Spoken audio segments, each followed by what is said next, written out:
तो 24 चुनाव को लेकर तैयारियों ने जोर पकड़ लिया है। लगातार हो रही बयानबाजियां ये बता रही है कि देश में जो भी छोटी बड़ी घटनाएं होंगी अब उसको 2024 चुनाव से जोड़कर देखा जाएगा। तो हमारे साथ दो लड़कियां हैं, उनसे हम बात करेंगे। क्या लग रहा है, कैसे रहे 9.5 साल मोदी सरकार के? अच्छे ही रहे। मोदी सरकार ने कुछ बुरा तो किया नहीं, इनफैक्ट उनकी वजह से ही G20 हेल्ड हुआ है। अगर वो नहीं होते तो लगता भी नहीं कि कोई यहाँ आ पाता। और अब उन्होंने इकोनॉमिक कॉरिडोर भी खोला है और तो अच्छा ही है, उनके साथ सही है। और हम तो फुल बीजेपी सपोर्टर है, हमें तो लगता भी नहीं उनके अलावा कोई पार्टी एग्जिस्ट भी होगी और इसके अलावा किसी का बनता भी नहीं है। अच्छा, आपने कहा कि आप बीजेपी सपोर्टर हैं। कांग्रेस के एक नेता है रणदीप सिंह सुरजेवाला, वो कहते हैं कि बीजेपी के सपोर्टर लोग जो होते हैं वो राक्षस होते हैं। तो आप राक्षस हैं? कोई नहीं, कभी कभी राक्षस भी अच्छा ही कर लेते हैं, बुराई भी क्या है। इस तरीके की बयानबाजियां आपको सही लगती हैं? देखो, फ्रीडम ऑफ स्पीच है तो बोलने का हक सबको है। मतलब अगर वो बोल रहे हैं तो ठीक है, उनको लगता होगा इसलिए वो बोल रहे हैं और उसमें मतलब बुराई भी नहीं। और हम कौन होते हैं उनको कुछ बोलने वाले, वो इतनी बड़ी पोजीशन पर है। बट जो हमें लगता है एज अ सिटीज़न कि हमारे लिए हमारी जो प्रायोरिटी है हम उस पर वोट करेंगे। जैसे विमेन एम्पावरमेंट हो गया, एजुकेशन हो गई, उन्होंने न्यू एजुकेशन पॉलिसी में इतना अच्छा किया है और इसकी वजह से स्टूडेंट्स को इतना बेनिफिट हुआ है। तो डेफिनेटली मतलब हमारे लिए तो वही है। आप इतने टाइम से थे, आप कर लेते अगर इतना था तो, आपने नहीं किया ना। अच्छा, एक चीज़ और कही जाती है कि नरेंद्र मोदी गवर्नमेंट जो है उसके अंदर जो माइनॉरिटीज़ हैं और महिलाएं हैं उनके साथ बड़ा अत्याचार होता है, उनका शोषण किया जाता है। नहीं, हमारे तो उसमें नहीं हुआ। इनफैक्ट हम लोग यूपी से हैं तो योगी जी की सरकार बहुत अच्छी चल रही है। दिल्ली में जितना हो रहा है उतना यूपी में तो कहीं नहीं हो रहा है, बिल्कुल नहीं हो रहा है। फालतू में लोगों के घरों पर बुलडोजर चलवा दे रहे हैं। फालतू में नहीं चलवा रहे, फालतू में नहीं चलवाते वो। फालतू में नहीं चलवा रहे। कहीं तो ब्लैक मनी आपने रखी होगी, हमारे चलवा दो, हमें तो दिक्कत ही नहीं, हमारे कुछ है ही नहीं। हमारे घर क्यों नहीं चलवा? क्या नाम हुआ आप? श्रुतिका गट्टर। अच्छा, श्रुतिका। अभी डीएमके के नेताओं ने ये कहा है कि सनातन धर्म जो है वो डेंगू कोरोना जैसा है, उसको ख़त्म हो जाना चाहिए। आप क्या सोचती हैं इस बयान पे? इतना पुराना धर्म है तो पहली बात तो आपको ऐसा कहना ही नहीं चाहिए। अगर हम अब मुस्लिम के बारे में कुछ कहने लगे तो फिर आप माइनॉरिटी करने लगोगे, तो बेटर है कि नहीं कहो तो बेटर है। अच्छा, ये बार बार लोग कहते हैं कि राहुल गांधी ने जब से भारत जोड़ो यात्रा की है तब से मोदी सरकार घबरा गई है, इसलिए चुनावों को बदलने के लिए अलग अलग मुद्दे लेके आती हैं। क्या कहेंगे आप इस पर? खाली बैठे बैठे मुद्दे लाना तो सबका काम है। खाली बैठ के वो क्या करेंगे, मुद्दे तो लाएंगे ही। और अगर वो इतना कर रहे हैं तो छोड़ दो, हमें तो कोई दिक्कत नहीं, जाओ कहीं और जाओ। आपको पाकिस्तान अच्छा लगता है, आपको बाहर चाइना अच्छा लगता है, आप जाओ, हम तो मोदी को वोट दे देंगे। वही तो कहते हैं, लोगों के मन में नफरत डाल दी है, सीधा बोलते हैं कि पाकिस्तान चले जाओ। आप इतने साल रहे, आपने प्यार क्यों नहीं डाला? उन्होंने 9 साल में नफरत डाल दी। अच्छा, एक और बात मेरे को बताइए, बस 2 मिनट, छोटी मेजर चीज़ें होती हैं। लोग कहते हैं वोट करना चाहिए इंफ्रास्ट्रक्चर पे, डेवलपमेंट पे, एजुकेशन पे। इन सेक्टर्स में मोदी सरकार ने कोई काम किया है? क्योंकि कांग्रेस की माने तो वो कहते हैं उन्होंने सिर्फ हिंदू मुसलमान किया है। नहीं, उन्होंने क्यों? आप G20 क्यों नहीं करा इतने साल से? G20 कोई आज थोड़ी हुआ है, G20 तो इतने साल से चल रहा है। तो आप क्यों नहीं लाए? आप इकोनॉमिक कॉरिडोर क्यों नहीं लाए? आपने चाइना बॉर्डर क्यों नहीं रोका था? ये सब मोदी क्यों कर रही है? आप कश्मीर को क्यों नहीं लाए इधर पीओके के साइड? सारे इम्प्रूवमेंट तो इन्हीं की सरकार में हो रहे हैं ना, सारे इम्प्रूवमेंट किए हैं उन्होंने, क्यों नहीं किया अभी तक? कर सकते थे ना वो भी इम्प्रूवमेंट। आपको लगता है काम हुए 9-9.5 साल में? हाँ बिल्कुल हुआ है भाई, काम लगता है, बिल्कुल हुए हैं काम। बहुत चेंजमेंट आया है पहले से अब में, बहुत चेंजमेंट है बीजेपी की सरकार में एज़ कम्पेयर टू जो अदर भी जो भी थी। हमारे यूपी में तो पर्सनली बहुत डेवलपमेंट हुआ है, लाइक हाईवेज वगैरह, जो भी रोड्स, मतलब कंस्ट्रक्शन के नाम पे या हर तरीके से देखा जाए तो बहुत इंप्रूवमेंट हुआ है यूपी में तो डेफिनेटली, बिल्कुल। और ऑल ओवर बीजेपी ने बहुत काम किया है हर जगह। वुमेन सेफ्टी वगैरह को लेकर लगातार बीजेपी सरकार को घेरा जाता है कि इनकी सरकार में वुमेन सेफ नहीं है। आप क्या कहेंगी इस? नहीं, मेरे अकॉर्डिंग तो इस सरकार में कंपैरेटिवली ज़्यादा सेफ है वुमेन पहले कंपैरेटिवली, हाँ मेरे को लगता है। तो एक चीज़, विमेन सेफ्टी के बारे में जो बात हो रही है उससे सरकार का कोई लेना देना नहीं होता, वो तो घर के लोगों को समझना चाहिए। आप अपने घर के मर्द को समझाओ ना कि ऐसे ना करे। इसमें सरकार क्या करेगी? सरकार तो जैसे पॉलिसीज ला रही है उसको लागू कौन, उस पर रेगुलेट कौन करेगा? वो तो लोग करेंगे ना। ये तो जनरल पब्लिक को समझना चाहिए कि आप मत छेड़ो, सबके सब आपकी बहनें हैं, आप क्यों देख रहे हो किसी को इस नज़रिए से? तो उस पर आप सरकार को क्यों टारगेट कर रहे हो? कह रहे यूथ के लिए बेरोजगारी बहुत ज़्यादा हो गई है, एजुकेशन बहुत महंगा हो गया है, नरेंद्र मोदी सरकार में लोग पढ़ नहीं पा रहे हैं। उसका सबसे सबसे बड़ा रीज़न पॉपुलेशन है, उसका रीज़न सरकार नहीं है। वो अगर आज कांग्रेस भी होती तो भी वो होता है एजुकेशन महंगा, और ये रिसेशन का टाइम चल रहा है। जब बहुत लोगों के पास बहुत पैसा था तब तो आपने नहीं बोल रहा कि आज तो सब कमा रहे हैं। जब आज कोई नहीं कमा रहा और ये जो नया इकोनॉमिक कॉरिडोर खुला है, इससे क्या होगा? इससे एम्प्लॉयमेंट ही तो आएगी, एमएनसीज आएंगी, तो इसीलिए उन्होंने किया है ना। लॉन्ग टर्म वाला सोचो, आप शॉर्ट टर्म पे ही क्यों इतना क्रिटिसाइज कर रहे हो किसी गवर्नमेंट को? क्या लग रहा है लॉन्ग टर्म में जो मोदी गवर्नमेंट है, जिन्होंने वादे किए हैं बड़े बड़े कि देश जो है वो विश्वगुरु बनेगा, बड़ी अर्थव्यवस्था बनेगा, वो बनता हुआ नजर आ रहा है आप लोगों को? बन जाएगा। इनफैक्ट 2030 तक बोला है उन लोगों ने कि थर्ड लार्जेस्ट इकोनॉमी बन जाएगा, तो वो बन जाएगा, उसी रास्ते पे है वो। आप मुझे ये बताइए कि आप वो जो डीएमके के नेता का जो बयान है उस पर आप क्या सोचती हैं कि सनातन को खत्म हो जाना चाहिए? नहीं, ये तो बिल्कुल गलत बयान है। सनातन इतना पुराना धर्म है, वो इजीली ऐसे तो बोलना भी गलत है। उस चीज़ पे खत्म हो जाना चाहिए। ऐसे आप किसी के ऊपर नहीं बोल सकते हैं ना। अगर हम बोलना स्टार्ट करें तो फिर आप ही करते हैं। हिंदू मुस्लिम के हिंदू हमेशा ऐसे बोलते हैं, बट हमारे बारे में बोला जाता है तो फिर आप लोग ऐसे करने लगते हैं। अच्छा, मुझे एक और बात बताइए आप, ये बड़ी इंपॉर्टेंट चीज़ है कि कहते हैं कि जो इंडिया अलायंस है वो जब से बना है तब से नरेंद्र मोदी के अंदर घबराहट आ गई है। आपको कुछ ऐसा महसूस होता है? नहीं, मुझे तो ऐसा नहीं लगता। नरेंद्र मोदी घबरा गए हैं राहुल गांधी से? नहीं, ऐसा बिल्कुल भी नहीं है।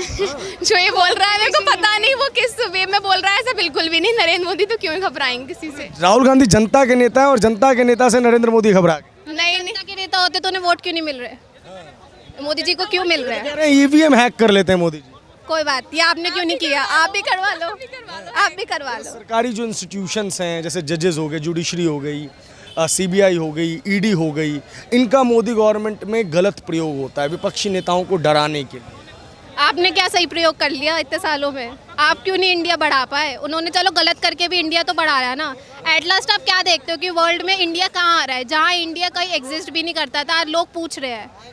आप भी इतना कोई बात नहीं, आप राहुल गांधी को वोट तो हम बीजेपी को देंगे। जब वहाँ योगी आ गया तो यहाँ तो मोदी जी आएंगे। कोई विपक्ष में ऐसा नेता नजर आ रहा है जो आपको लग रहा है कि मोदी को टक्कर दे पाएगा? नहीं। अरविंद केजरीवाल में कोई स्कोप नजर आता है आपको? नहीं, बिल्कुल नहीं। वो तो कहते हैं उन्होंने महिलाओं के लिए बसें फ्री कर रखी हैं, घर में बिजली फ्री है। बसें फ्री, आई टेल यू, बसें फ्री। ये जो बस स्टॉप पे बसें रुकती है, हम लोग इतनी देर खड़े रहते हैं। एक तो बसें आती नहीं है, दूसरी चीज़ जो आती है वो लोग रोकते नहीं है। कितनी बार हमारे सामने हुआ है कि कितनी लेडीज गिर गई हैं, उनको कोई फर्क नहीं पड़ता क्योंकि वही सरकारी चीज़ है, तो उनको क्या है, हमें तो पैसे मिलते रहेंगे। वो या प्राइवेट में, आप यूपी में कहो यहाँ हाथ मारो वहाँ बस रुक गई, पैसा फेंक रहे इसलिए ना। वो तो कहते हैं उनका बस model, health care model UP से बहुत अच्छा है। यूपी में तो बदहाली है। कहीं भी नहीं है बदहाली। आप अपने दिल्ली में चेक कर लीजिए। जस्ट बिकॉज बच्चे बाहर से आ रहे हैं, आपकी अपनी जो रेजिडेंस है वो क्या कर रहे हैं, तो बाहर के बच्चे आके आपका दिल्ली बढ़ा रहे हैं। बाहर की है सारे बाहर के बच्चे हैं। सेंट्रल के हाथ में आपने क्या कर लिया? दिल्ली कैपिटल है, सेंट्रल के हाथ में उन्होंने ये सब कराया। आप क्या कर रहे हो?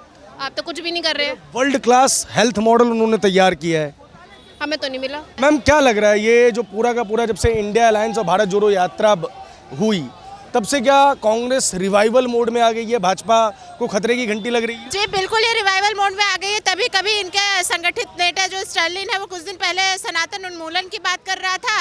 अब ये कल अब रामलला के पास जाएंगे। कुछ दिन पहले की बात है जब ये किसी ने कठुआ में श्री राम का नाम लिया था और उसके सपोर्ट में कांग्रेस पार्टी या उनके संगठित पार्टियों का एक भी बयान नहीं आया था सामने। और यहाँ पे डिबेट में भी लोग ये कह रहे थे कि हम जय श्री राम का नाम नहीं लेंगे, बाकी हम सब कुछ करेंगे। तो ये अब इनको समझ में आ गया है कि सनातन देश के कड़कड़ में है और सनातनी होने पे ही इनका कुछ हो सकता है। मैम, एक तरफ हमने देखा कि स्टालिन के पुत्र का बयान आता है, स्टालिन के पुत्र के अलावा वो तमिलनाडु के मंत्री भी हैं, और कांग्रेस की तरफ से कोई भत्सना नहीं होती इस चीज़ की। और दूसरी तरफ आप देख रहे हैं कि कहीं ना कहीं वोटों की पोलराइजेशन के लिए कुछ नए स्टेप्स भी लिए जाते हैं। तो ये आप क्या मानती हैं कि समझ में आ गया है, अंदर की भावना जागृत हुई है, या सिर्फ ये चुनावी चीज़ है? जी, ये बिल्कुल चुनावी चीज़ है। मैं कह रही हूँ कि इनके अंदर तो ये सनातनी के खिलाफ है, ठीक है ना। इसीलिए जब स्टालिन ने ये बयान दिया था, स्टालिन के खिलाफ कोई कार्यवाही नहीं हुई, ना ही किसी ने उसके एंटी में बोला। सब लोग अपना मुंह बंद करके बैठे हुए थे, किसी ने कोई ट्वीट नहीं किया। अब जब इनको समझ में आ गया कि हम राम नाम नहीं लेंगे तो जनता हमारे अगेंस्ट हो जाएगी, तब ये अब रामलला के दर्शन करने जा रहे हैं। 2024 चुनाव पे इसका क्या इम्पैक्ट होगा, क्या लग रहा है आपको? अब इम्पैक्ट तो वो समय ही बताएगा, लेकिन मैं एज अ सोशल एक्टिविस्ट ये बताना चाहूँगी कि देश के कण-कण में सनातन है, देश के कण-कण में राम है, और ये राम के खिलाफ जाके चुनाव तो नहीं जीत सकते हैं। सनातन पे कॉपीराइट थोड़ी ना है भाजपा का, भाजपा वाले लोगों की जो बयानबाजियां आ रही है, ये तो अच्छी चीज़ है। मैंने कब कहा कि भाजपा या कांग्रेस या किसी भी पार्टी का सनातन पे कॉपीराइट है? सनातन पर कॉपीराइट देश के हर इंसान का कॉपीराइट है।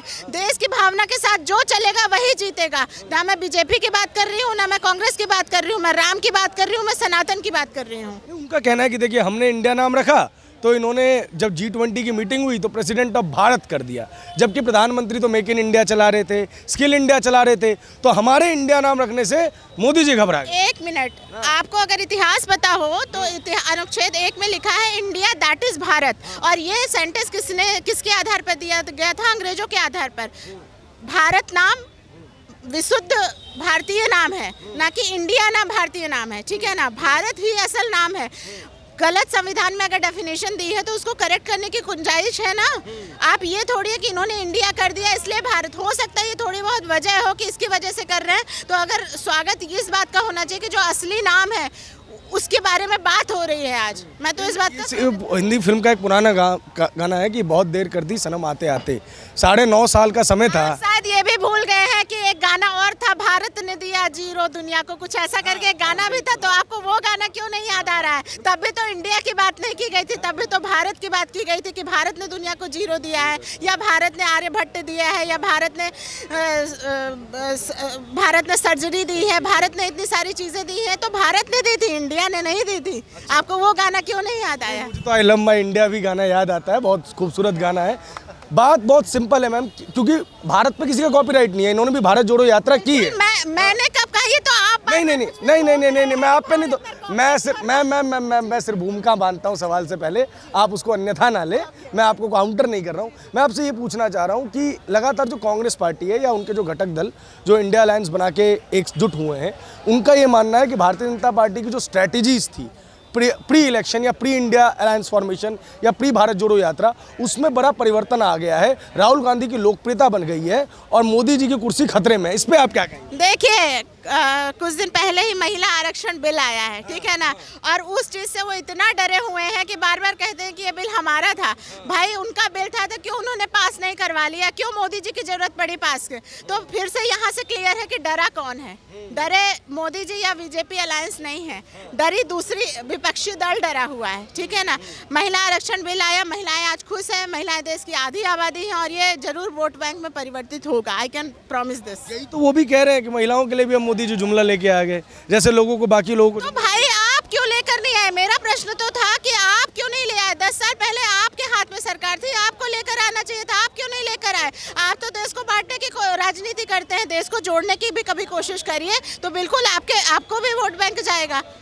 महिलाओं की बात की आपने, कांग्रेस पार्टी का जो मूल ही अपना पूरा का पूरा अटैक का जो फॉर्मेशन होता है, उसमें वो महिलाओं को, दलितों को, मुस्लिमों को, SC ST जितने भी वर्ग हैं उनको क्या के ये संबोधित करते हैं कि भाजपा सरकार के अंदर इन वर्गों का कोई सम्मान नहीं है, महिलाओं का कोई सम्मान नहीं है। अभी आप चुनाव की बात कर रहे थे, अभी चुनाव में जितने भी मोदी जी की रैलियां हुई हैं उसमें जो संयोजन का काम है, मैनेजमेंट का काम है, वो किसको दिया गया? विमेंस का। विमेन फ्रंट पर है, ठीक है ना? और बीजेपी सरकार में आधे से अधिक लगभग MPs MLA विमेन हैं, OBCs भी विमेन हैं, मतलब विमेन OBC भी हैं पद पर। तो ये कहाँ से कह रहे हैं कि मतलब OBC पे ध्यान नहीं दिया जाता, SC ST पे ध्यान नहीं दिया जाता, महिलाओं पे? और ध्यान नहीं दिया जाता तो क्यों आरक्षण बिल पास होता? सबसे बड़ी बात है कि जैसे इन्होंने लटकाए रखा, ये भी लटकाए रख सकते थे, तो क्यों लटकाते?